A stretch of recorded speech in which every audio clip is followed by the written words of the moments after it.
What is going on, Swoopers? Welcome back to another episode of Swoop Luke. In this episode, it'll be another preseason update.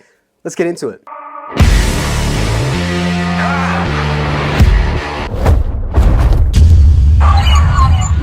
So the boys returned back to training a couple of days ago, and it is so good to have them back, seeing all the footage. Again, Jen's training buzz. I can't get over this again enough. Can't get over Jen enough. She does amazing work. She's always down at training. Well, more often than not, she's down at training, giving us insight into what the boys are doing, what the players are doing. And it's very good to see. Keeps you up to date when, most of the staff aren't back at the Pies yet. So we're not going to get a lot of content, especially not going to get, huge training content from them. So Jen's Training Buzz on Instagram, my absolute go-to. But the boys are back, like I said. I'm hearing that we're tweaking a little bit of our game plan, adding a couple of feathers to the bow, if you will, which is really cool. It's too early to say, and we look into it's preseason training, so we can't look too much into it. And this guy's flying, X, Y, Z is flying. Anyone can be flying at this time. But I wanted to bring to attention this tweet from David King that will be popping up on your screen now. So David King says, we can't look into preseason too much, but he's ready to put money on Nick Dacos for the Brownlow. Now, bit of tongue-in-cheek, little bit cheeky.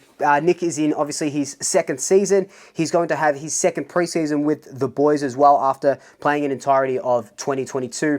We know what he did on the field. We know he was our equal highest Brownlow votes getter at 11 Brownlow votes next to Jack Crisp, which is amazing for a first-year player winning the NAB Rising Star. He can only get better from here. He's going to have another preseason under his belt. Remember, I keep saying this when I mention Nick Dacos, is the Victorian boys from that draft year, COVID affected. They only played a handful of games before, going onto a senior AFL list.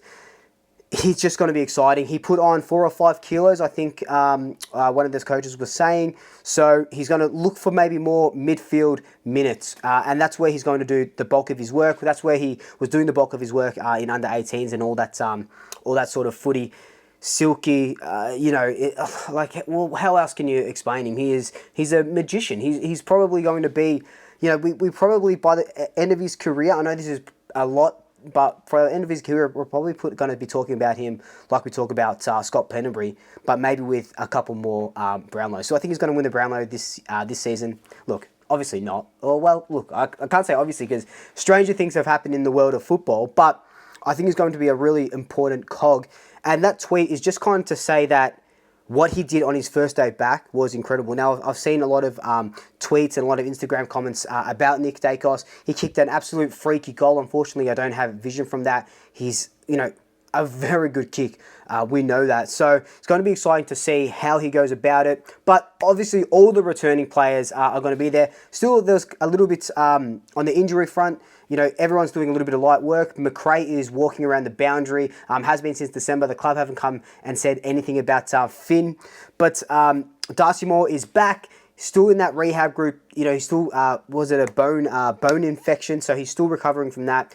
No doubts for round 1 at the moment, but just keep a close eye on him. He hasn't started running. He's doing a little bit of walkthroughs and stuff. But the biggest one is Jordan De Goey. He looks back. He looks ready to go after that little bit of that shoulder surgery that niggled him since, I think it was that Geelong game where he got injured. So that's good to see Geordie back. And it's just a rehab group. There's always going to be players in the rehab group.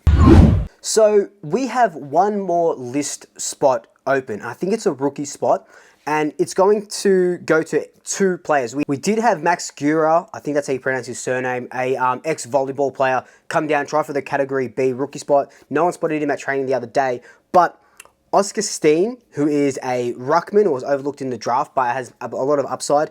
And Oleg Markov as well, the former Richmond and Gold Coast Sun player. A lot of people in the industry were a bit shocked when the Suns dropped him. Look, I don't watch a lot of Suns games, and I've watched Markov a little bit when he was at the Tigers, but a speedy defender, which kind of means to me is if we get one of these guys, maybe pushes Johnny Noble out a little bit, even though Markov, I think, will be on the rookie spot, so won't play a lot, but that's what I'm thinking, and it gives Nick Dacos an opportunity to go into the midfield a little bit more instead of playing on that half back line. Now, out of those two guys, look, we are short on rucks at the moment. Mason Cox isn't getting any younger. Darcy Cameron and Aiden Begg are probably, I think, our three main ruckmen. Yeah, I think they are. So you're probably leaning to an Oscar Steen.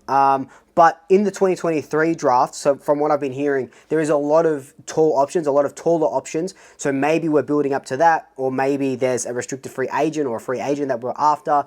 So who knows? That's what I'll be leaning to. If they don't go for Steen, they go for Markov instead. I think they're leaning to the draft a little bit more.